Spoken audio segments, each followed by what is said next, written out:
Dear all, discussion was going on regarding the Ratnatraya, and again Ratnatraya is of two types. One is Vyavhar Ratnatraya and second is Nishchay Ratnatraya.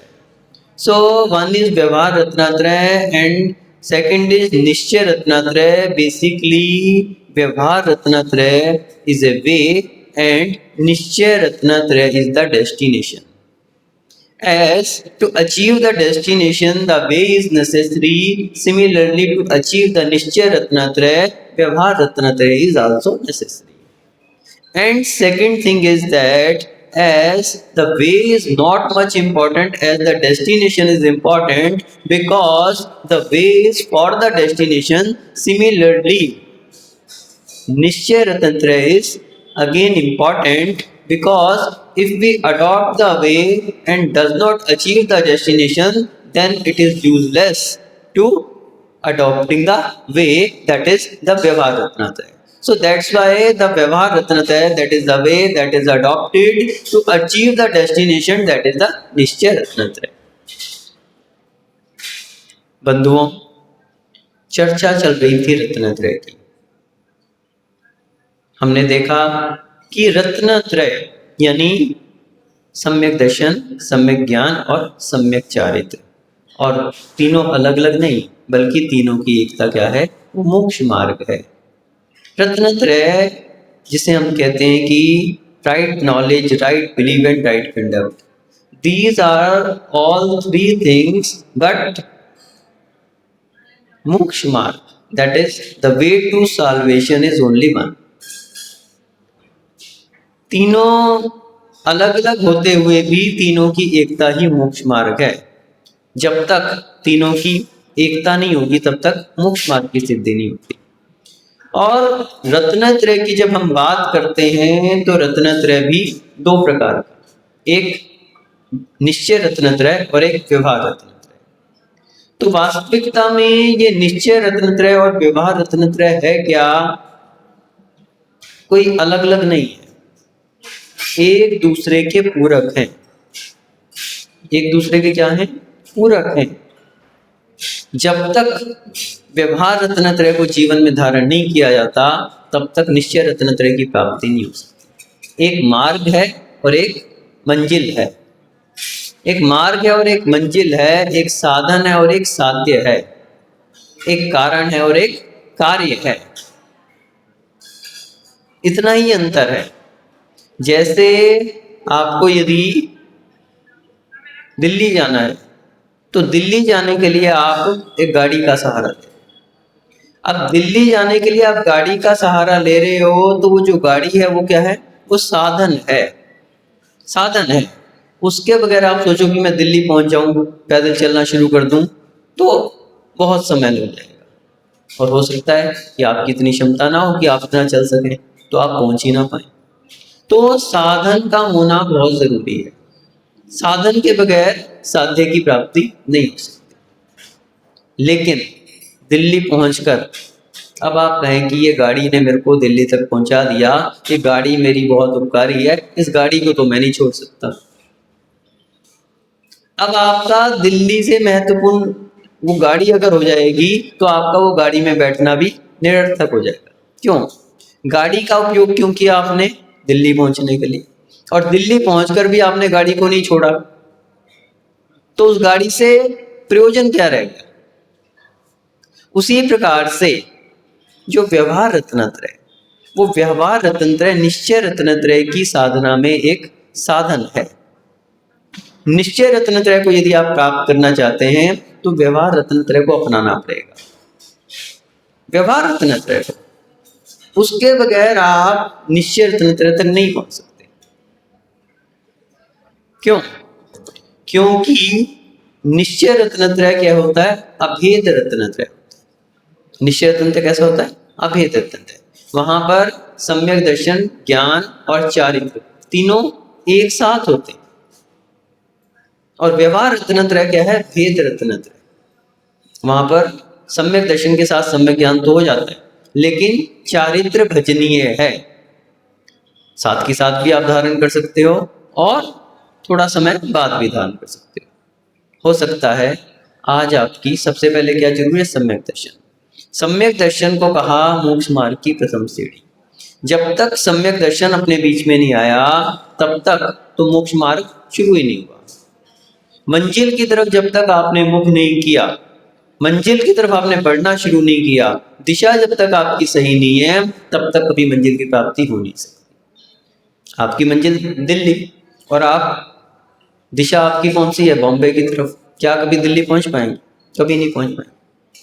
दिशा को प्रदान करने वाला सम्यक दर्शन है। सम्यक दर्शन नितांत आवश्यक इसीलिए कहा क्योंकि दिशा को निर्धारित करता है, और दिशा यदि सही है तो दशा सही हो सकती है, और जिसकी दिशा ही सही ना हो तो दशा की तो कल्पना ही नहीं की जा सकती। तो वास्तविकता में सम्यक दर्शन सबसे अधिक महत्वपूर्ण सम्यक दर्शन यदि कहा क्यों, उसके पीछे कारण यही है कि ये दिशा को प्रदान करता है। आचार्य श्री समंतभद्र महाराज ने रतनगढ़ श्रावकाचार में जहां श्रावकों के आचरण की बात कही, वहां पर सबसे पहले अगर व्याख्या की तो किसकी की? सम्यक दर्शन की।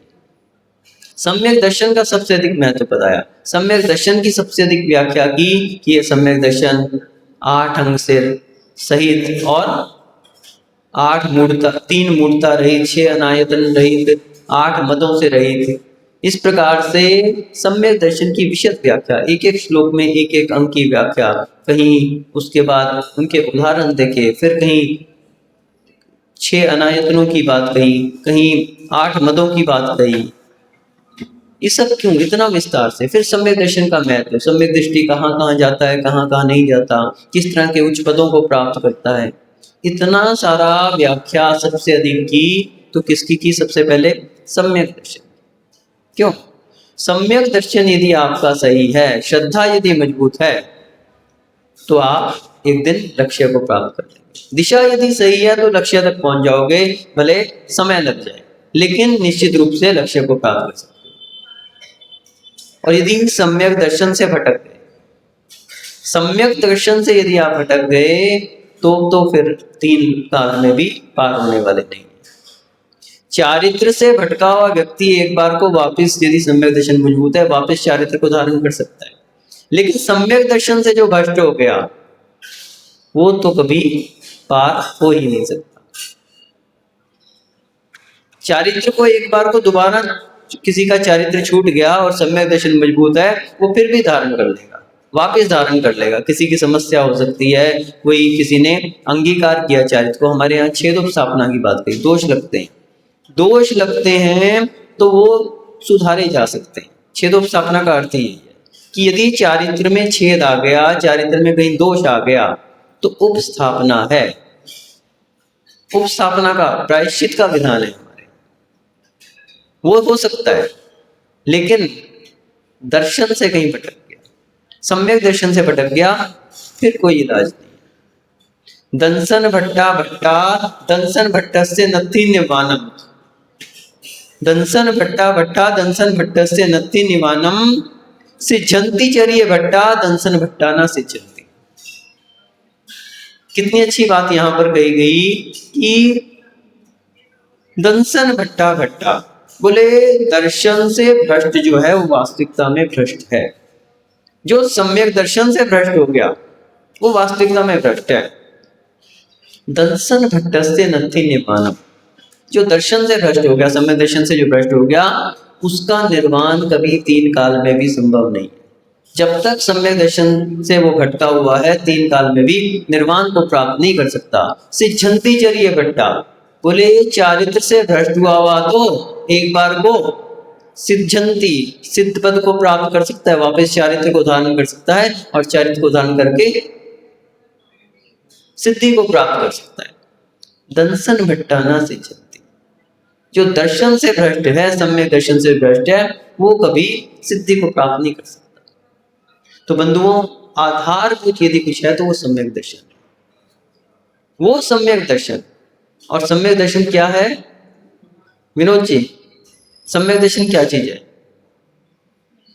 जब हम सम्यक दर्शन की परिभाषा देखते हैं कि सम्यक दर्शन क्या है, तो देव शास्त्र गुरु पर यथार्थ श्रद्धा, यही सम्यक दर्शन है। थोड़ा सा और सही कर लें अपन इसको। देव शास्त्र गुरु पर यथार्थ श्रद्धा नहीं है, सच्चे देव शास्त्र गुरु पर यथार्थ श्रद्धा। ये बात बिल्कुल ध्यान रखनी चाहिए, अपन जल्दी जल्दी में बोल जाते हैं अधूरी बात को।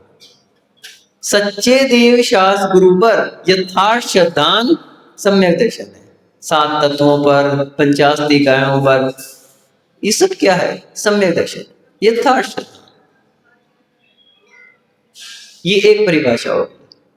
दूसरी परिभाषा क्या आती है सम्यक दर्शन की? दर्शन मोहनीय की 3 प्रकृतियां। कौन कौन सी? मिथ्यात्व, सम्यक मिथ्यात्व और सम्यक प्रकृति, और अनंतानुबंधी की 4।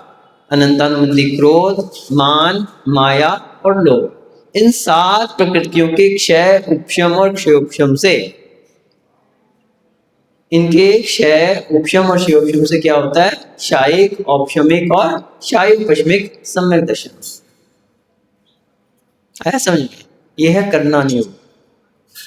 कर्णान योग है कि तज्जन्य प्रकृतियों का क्षय, उपशम और क्षयोपशम होना चाहिए। देख के हम कह देते हैं कि हम सम्यकदर्शी, हम सम्यकदर्शी, हम समदृष्टि। लेकिन कर्णान योग कहेगा कि भैया पहले देख लो, उन प्रकृतियों का क्षय, उपशम, क्षयोपशम है, तब तो आप सम्यक दृष्टि हो। नहीं तो खाली बातें करते रहो, उससे कोई सम्यक दृष्टि नहीं हो जाएगा। चरणान योग, चरणान योग क्या कहेगा? चरणान योग कहेगा कि आपका आचरण भी वैसा होना चाहिए। हमें तो यथार्थ श्रद्धान है और रात को बोतल फोड़ रहे हैं, मांस भक्षण कर रहे हैं, चारित्र की तो बात ही नहीं है, अभी तो दृष्टि सम्यक दर्शन की बात है। हम तो सम्यक दृष्टि है, भगवान पे विश्वास है अपन को। चरणान योग कहेगा कि भले आचरण की बात नहीं कही गई अभी, लेकिन सम्यक चारित्र की बात भले नहीं कही जा रही, लेकिन सम्यक्त्वाचरण की बात तो कही जा रही है। सम्यक दर्शन के अनुकूल आचरण है तो ही सम्यक दृष्टि हो। चारित्र भले धारण नहीं किया। एक प्रश्न आ गया कि सम्यक्त्वाचरण में और सम्यक चारित्र में, दोनों में अंतर क्या है? वहां भी आचरण की बात हो रही है, यहां भी आचरण की बात हो रही है, तो दोनों में अंतर क्या है? वहां यूं कहें कि सम्यक्त्वाचरण में थोड़ा सा नीचे का लेवल है और सम्यक चारित्र में थोड़ा सा ज्यादा आचरण की बात क्या थी। अंतर क्या है इसमें? बेसिक अंतर क्या है? कोई कहे कि कौन सी क्रियाओं को हम सम्यक्त्वाचरण में लें और कौन सी क्रियाओं को क्या करें? सम्यक चारित्र में लें। तो ये कैसे डिफरेंशिएट करें, कैसे इसका भेद करें? कोई बता सकता है कि सम्यक्त्वाचरण में और सम्यक चारित्र में इनमें क्या अंतर है? सुधीर जी, सम्यक्त्वाचरण और सम्यक चारित्र में अंतर क्या है? कैसे पता लगे कि ये क्रियाएं सम्यक्त्वाचरण के अंतर हैं और ये क्रियाएं सम्यक चारित्र के अंतर्गत आ रही है? कैसे पता लगे? नहीं पता। और कोई? बहुत सारे स्वाध्यायशील हैं हमारे, खेरा जी, महेंद्र खेरा जी।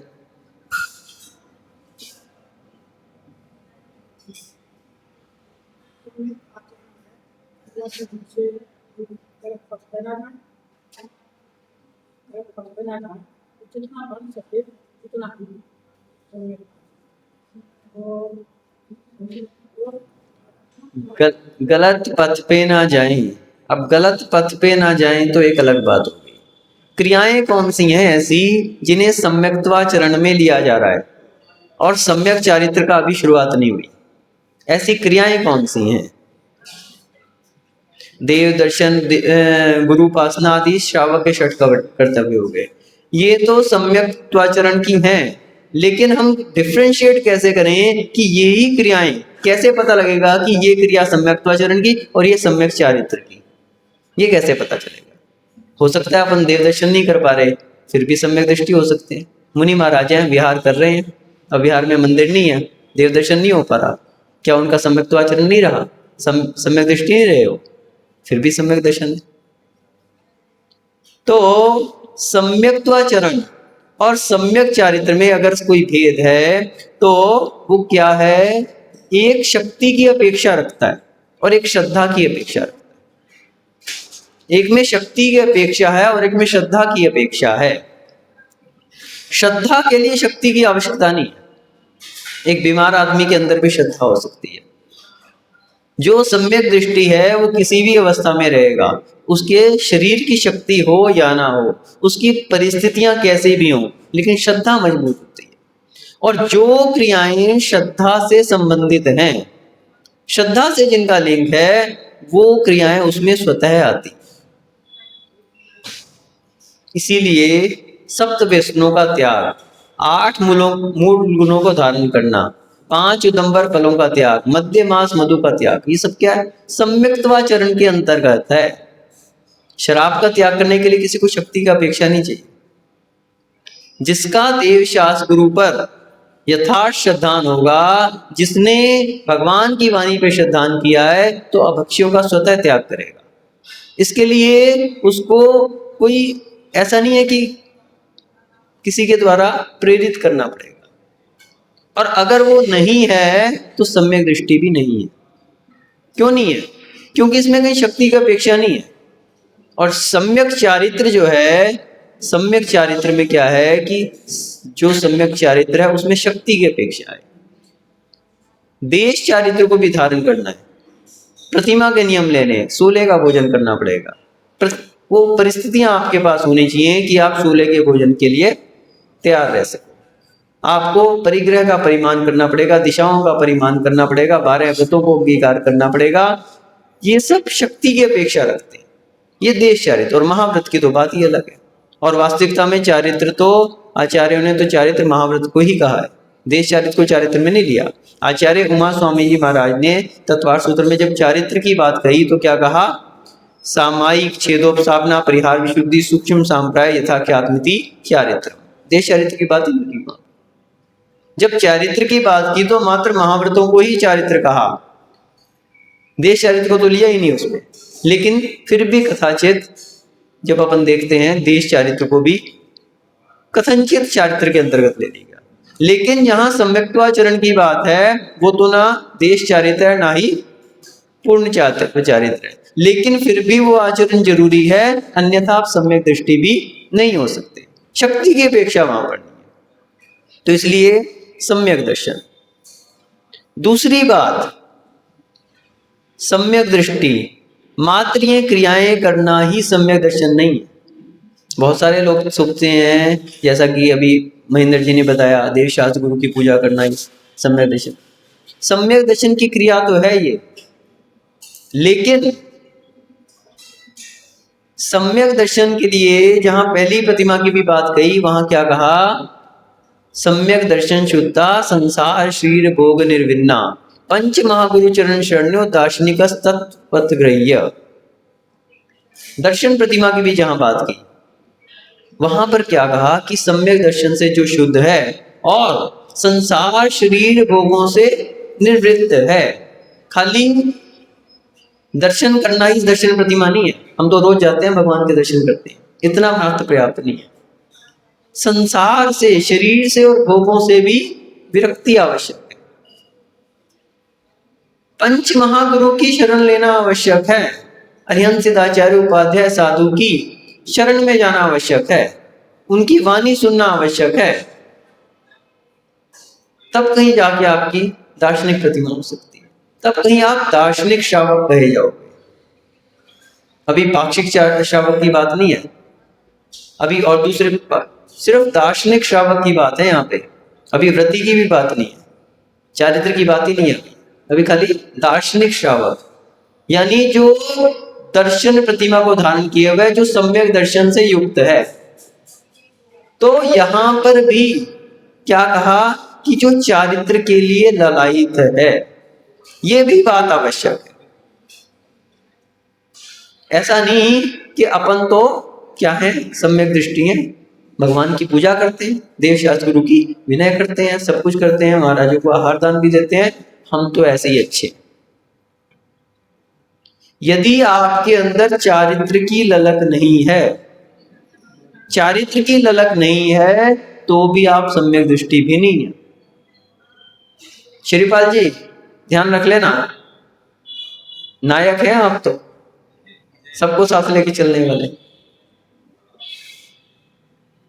सम्यक दृष्टि कौन? जो चारित्र की ललक है जिसके अंदर। चारित्र की ललक होना जरूरी है। जो सोचे कि मैं तो घर गृहस्थी का पालन कर रहा हूं और भगवान की पूजा अर्चना कर रहा हूं, अपने षट कर्तव्यों का पालन कर रहा हूं, मैं तो ऐसा ही हूं, मेरे दादाजी भी यही करते थे, मेरे पिताजी भी यही करते थे, मैं भी पूरी जिंदगी बीत ऐसे ही कर रहा हूं। ना तो चारित्र को धारण करने की कोई इच्छा है और ना ही ऐसी कोई भावना। और तो क्या विपरीत भावना भी हो सकती है, भैया ये चक्रों में नहीं पड़ जाओ, महाराज महाराजों के चक्रों में। कौन आजकल पालन कर पा रहा है और दोष लगते हैं और पाप ज्यादा लगता है। अपना कम से कम 16 का बना तो लेते हैं, महाराज को क्या मालूम 16 का बन रहा नहीं बन रहा, कौन कैसा खिला रहा है। इससे अच्छा अपन ऐसे ही बने रहो, कम से कम हम देखभाल के अपने तरीके से 16 का तो बना रहे हैं। ऐसी विचारधाराएं मन में मत ले आना। ऐसी विचारधाराएं ले आओगे तो सम्यक दर्शन भी समाप्त हो जाएगा। चारित्र की ललक आवश्यक है। चारित्र को धारण करना शक्ति की अपेक्षा हो सकती है, कोई समस्याएं हो सकती हैं, लेकिन सम्यक दृष्टि वही है जो संसार से, शरीर से और भोगों से निर्विन्न है। छठाला में क्या कहा? जैसे कादे में कमल, कादे में अमल, जल से भिन्न कमल।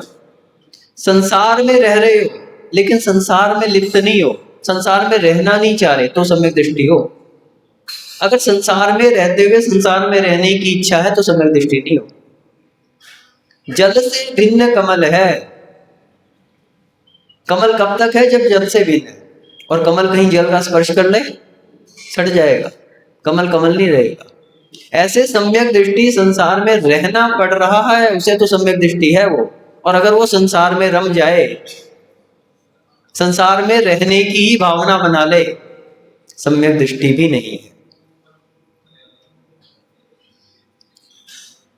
तो चारित्र को धारण करने, और निश्चित रूप से चारित्र को धारण करने की जिसकी भावना है, निश्चित रूप से उसका चारित्रधारियों के प्रति भी क्या होगा? एक अटैचमेंट। वंदे तद्गुण लभते। क्यों अपन चारित्रधारियों की इतनी पूजा कर रहे हैं, सब कर रहे हैं? उनके अंदर चारित्र को धारण करने की भावना है, इसलिए वो चारित्रधारियों के पीछे लगे, इसलिए वो चारित्रधारियों को गुणगान कर रहे हैं। तो वास्तविकता में सम्यक दृष्टि जो कहा ना, देव शास्त्र गुरु में जिसको अपार श्रद्धा है, ये शब्दों का विषय नहीं है। कभी आज तक हम रटते तो रहे उस परिभाषा को, कभी आज तक हमने उसके अंदर जाने का प्रयास किया कि देव शास्त्र गुरु के प्रति श्रद्धा है, ये तो बात ठीक है, लेकिन क्यों है? वैसे देव का स्वरूप प्राप्त करने के लिए, उसी जिन मुद्रा को धारण करने के लिए देव के प्रति श्रद्धा है। शास्त्र के प्रति श्रद्धा क्यों है? उन वचनों को अपने हृदय में अंगीकार करने के लिए, उसको अपने जीवन में ढालने के लिए, इसलिए शास्त्रों के प्रति श्रद्धा है। और गुरु के प्रति श्रद्धा क्या है? जिस आचरण को उन्होंने धारण कर लिया, मैं भी उस आचरण को धारण कर सकूं, जिसकी ये बात की हृदय में श्रद्धा है, वास्तविकता में वही सम्यक दृष्टि। उस चारित्र को, और आप कहीं डेस्टिनेशन को भूल गए, चलते जा रहे हैं, चलते जा रहे हैं, कहाँ जा रहे हैं पता ही नहीं, चल तो रहे हैं, कहाँ जाना है पता ही नहीं। आप चले जाओ स्टेशन पे, भैया टिकट दे दो, कहाँ की टिकट दें भैया वो नहीं पता, आपको टिकट दे दो, क्या हो जाएगा? क्या पहले आपको डेस्टिनेशन डिसाइड करना पड़ेगा, उस चारित्र को धारण करने की भावना बनानी पड़ेगी, तब आप उस मार्ग में चल सकते हो। सम्यक दर्शन, ज्ञान, चारित्र, तीनों की एकता मोक्ष मार्ग है। बिना चारित्र के मोक्ष मार्ग नहीं हो सकता। तो हम बात कर रहे थे व्यवहार सम्यक दर्शन और निश्चय सम्यक दर्शन की। यानी जो व्यवहार सम्यक दर्शन है, ये कैसा है? भेद रत्नत्रय। मात्र सम्यक दर्शन सम्यक ज्ञान भी हो सकता है, क्योंकि ज्ञान तो जो भी आप शास्त्रों का ज्ञान प्राप्त करते हो, क्यों ज्ञान प्राप्त करते हो, उसमें भी बहुत सारे लक्ष्य हो सकते हैं। कोई व्यक्ति विद्वान बन के और क्या करना चाहता है? अपनी विद्वत्ता दिखाना चाहता है। किसी के लिए रोजी रोटी का जरिया हो सकता है ज्ञान। ज्ञान भी कई प्रकार का होता है, लौकिक ज्ञान भी ज्ञान है।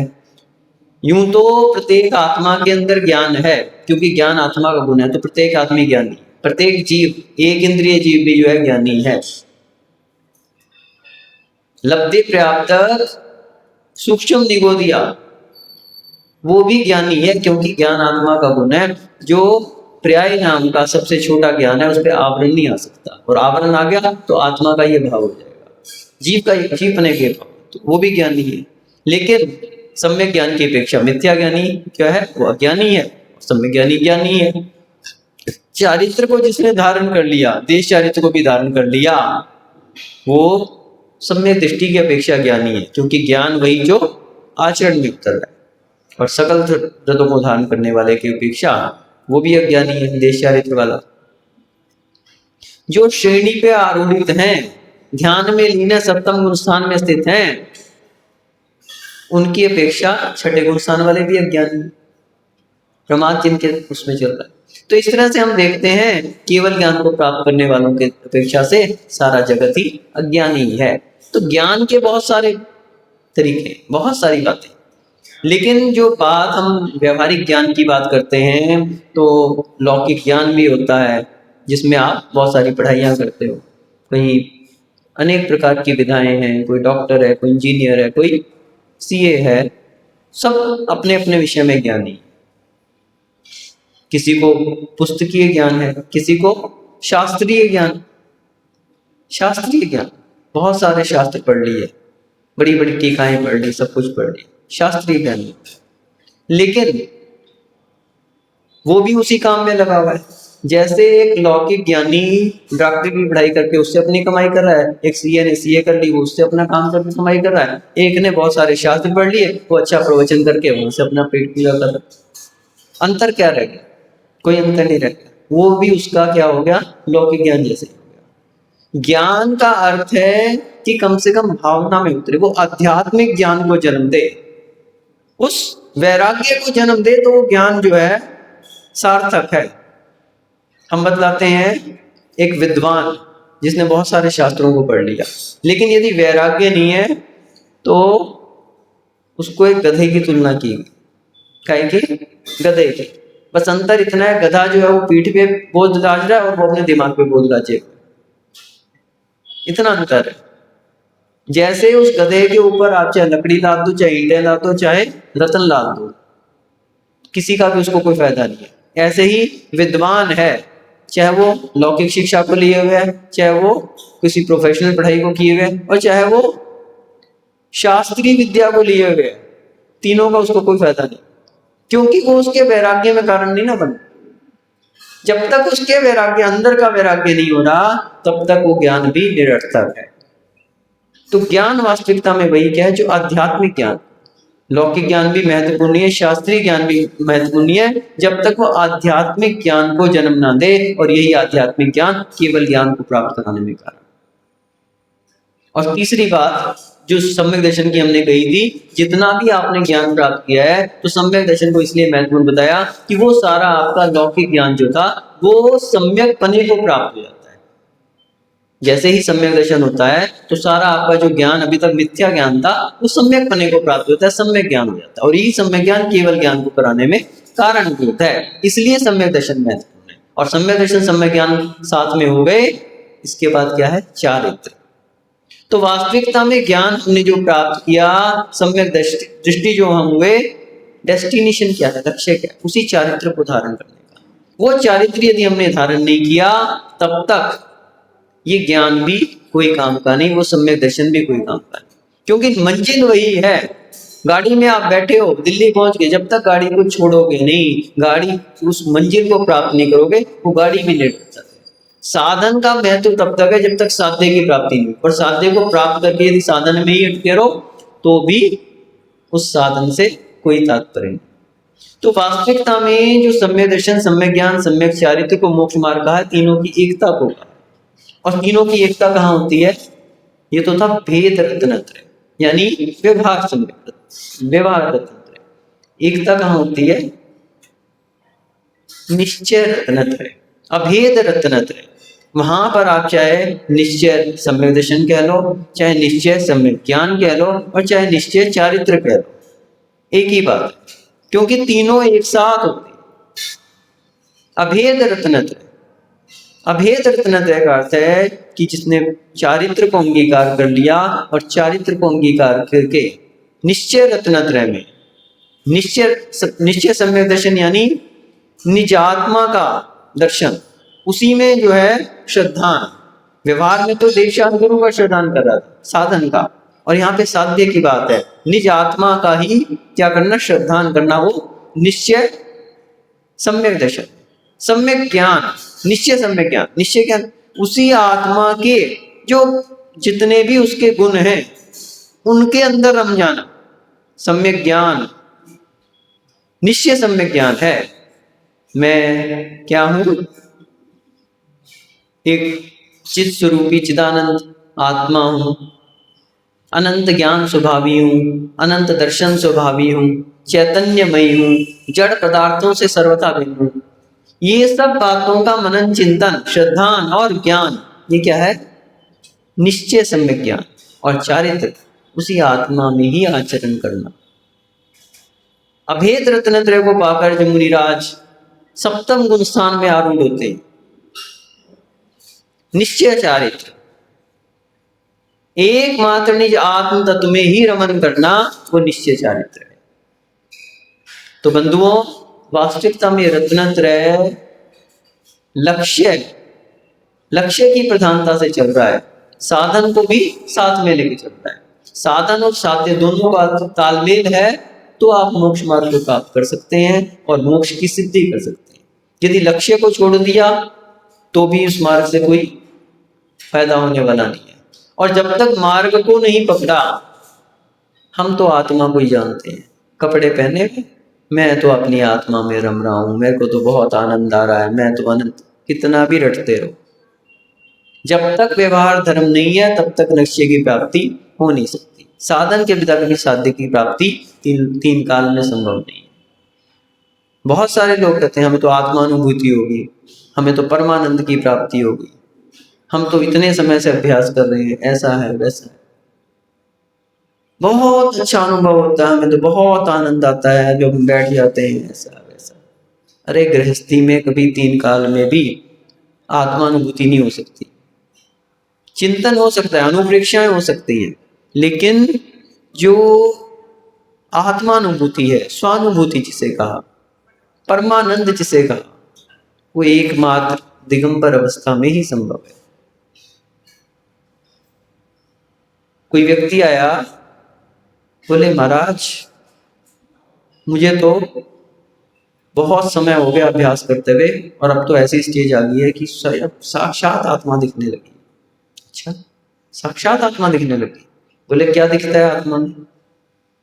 बोले बहुत बड़ा प्रकाश का पुंज, करोड़ों सूर्यों को भी तिरस्कृत करने वाला ऐसा तेज पुंज जो है, बहुत, जैसे ही ध्यान में बैठता हूं अब तो कुछ ही समय में सब सामने आ जाता है। तो आचार्य ने कहा भैया ये तो बताओ कि आपने तो शास्त्र पढ़े हैं? बोले हाँ बहुत सारे शास्त्र पढ़े हैं।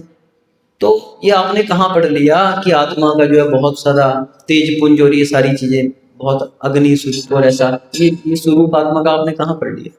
बोले पुरुषार्थ सिद्धि उपाय में आचार्य अमृत चंद महाराज कह रहे तज्जयति परम ज्योति। आत्मा क्या है? परम ज्योति है। अच्छा, आपने वो बात तो पढ़ ली, ये तो बताओ कि ये जो अग्नि है या जो भी ये आपको दिख रहा है प्रकाश वगैरह, ये प्रकाश किसकी पर्याय है? किसकी पर्याय? बोले द्रव्य संग्रह पढ़ा है आपने? बोले हाँ, उसमें क्या है? सद्दो बंदो सुमो ठूलो संठान भेद तमश्चाया उज्जो दादव सैया पुद्गल दवस्य पच जाया। पुद्गल की पर्याय है ये प्रकाश, जीव की पर्याय नहीं है। बात तो सही है, फिर वहां पे तज्जयति, बोले वो बताया है, उदाहरण दिया है। उदाहरण एक देश होता है लेकिन उससे उसका स्वरूप चेंज नहीं हो जाता। बोले बात तो सही है, आप तो, मैं तो अभी तक भ्रम में ही था कि मेरे को आत्मा दिखने लगी, आत्मा दिखने लगी। बोले जिस दिन आत्मा दिखने लग जाएगी तो वो पुद्गल हो जाएगी। रूपिणः पुद्गला, जितनी भी चीजें दिख रही हैं वो सब क्या है? पुद्गल हैं। आत्मा को देखा नहीं जा सकता, अनुभव गम्य है। और किसके अनुभव गम्य है? योगियों के। योगियों के अनुभव गम्य है, संसारियों के अनुभव गम्य नहीं है। तो इसलिए स्वानुभूति परमानंद जो भी है वो कैसा है, योगी गम्य है, कभी संसारी अवस्था में संभव नहीं। और दूसरी बात, कुछ लोग ये भी कहते हैं कि साक्षात्कार आत्मा का तो पंचम काल में तो हो ही नहीं सकता। ऐसे भी लोग हैं, बोले व्यर्थ है मुनि दीक्षा धारण करना। क्यों? क्योंकि पंचम काल में तो संभव ही नहीं है, पंचम काल में स्वानुभूति हो ही नहीं सकती। ऐसे लोग भी ये कहने वाले। तो जो लोग ऐसा भी मानते हैं वो भी क्या है, अज्ञानी है, मिथ्या दृष्टि, सीधा सीधा मिथ्या दृष्टि है, जो ये कहते हैं कि पंचम काल में स्वानुभूति नहीं हो सकती, स्वात्मानुभव नहीं हो सकता। ये मान सकते हैं कि जैसा चौथे काल में होता है, जितनी विशुद्धि चौथे काल में होती है उतनी पंचम काल में संभव नहीं है, लेकिन होती ही नहीं है, ये तो गलत होगा। क्योंकि अगर पंचम काल में मोक्ष नहीं है तो मोक्ष मार्ग तो है, और मोक्ष मार्ग है तो इसका अर्थ है कि यहाँ पर स्वानुभूति, यहाँ पर भी भावलिंगी की बात कही। शास्त्रों में आया कि पंचम काल के अंत तक भी भावलिंगी मुनि रहेंगे। भावलिंगी मुनि, भावलिंगी का क्या अर्थ है, जिनको स्वानुभूति हो रही है, जिनका सप्तम गुण स्थान बन रहा है, और सप्तम गुण स्थान अगर नहीं बन रहा तो छठा गुण स्थान भी रह नहीं सकता। एकमात्र सप्तम गुण स्थान अधिक से अधिक कितने समय तक रह सकता है, अंतर्मुख तक, और वो भी उत्तम सहनन सह एकाग्र चिंता निरोधो ध्यान अंतर्मुख। सप्तम गुण स्थान जो ध्यान की अवस्था है एकमात्र अंतर्मुख तक रहती है, वो भी किसको, उत्तम सहनन वाला। पंचम काल में तो उत्तम सहनन भी नहीं है तो उतना समय भी नहीं रह सकती, यानी उससे भी कम। तो निश्चित है बाकी समय में क्या होगा, सातवां है तो छठा बनेगा ही बनेगा, और छठा है तो सातवां बनेगा ही बनेगा। और दोनों अगर नहीं बन रहे तो फिर पांचवें में, चौथे में, तीसरे में, पहले में कहीं भी आ सकते हैं। निश्चित रूप से सप्तम गुण स्थान बढ़ती ही है तभी वो भावलिंगी हो सकते हैं, इसके बिना हो नहीं सकते। ध्यान की जिनको अनुभूति हो रही है, स्वात्म की अनुभूति हो रही है, तो ये निश्चय मोक्ष मार्ग है। अगर ऐसा मान लेंगे कि सब पंचम काल में संभव नहीं है, तो आचार्य कुंद देव ने मोक्ष पहाड़ की 76 और 77 नंबर बात गाथा में जो बात कही वो गलत हो जाएगी। आचार्य ने क्या कहा, बरहे तुस्सम काले धम जान हवेति साहुस्य तम अप सहावठिदे नाहु मन्नी सोवी अन्नानी। बोले यही बरहे यानी कि भरत क्षेत्र में दुस्सम काले, दुष्मा नाम के पंचम काल में, किसी और काल की बात नहीं, चौथे काल की बात नहीं है, पंचम काल की बात है। धम्म जान हवेदी साहुस्य, साधु को साफ लिख दिया, साधु को, गृहस्थ को नहीं लिखा। धम्म जान हवेदी धर्म ध्यान होता है, और कौन सा धर्म ध्यान, निश्चय धर्म ध्यान। यहाँ पे व्यवहार धर्म ध्यान की बात नहीं है, निश्चय धर्म ध्यान होता है। ये कैसे पता लग रहा है कि निश्चय धर्म ध्यान की बात कही, तो आगे क्या करें, तम अप सहावठिदे। अभी हमने क्या बताया, निश्चय आत्मा का स्वभाव जो है, निश्चय धर्म ध्यान क्या है, निज आत्मा के स्वभाव में स्थिर होना, वो निश्चय चारित्र है। तो यहाँ पे निश्चय धर्म ध्यान की बात है। तम अपसहावठिदे, आत्म स्वभाव में स्थित होकर वो क्या करता है, धर्म ध्यान कर रहा है, निश्चय धर्म ध्यान कर रहा है। नाहु मन्नई सोवी अन्नानी, बोले जो इस बात को नहीं मानता क्या है, अज्ञानी है, मिथ्या दृष्टि है, साफ कहते मिथ्या दृष्टि है जो ये बात को नहीं मान रहा। आचार्य कुंद देव कह रहे हैं 76 नंबर मोक्ष पहाड़।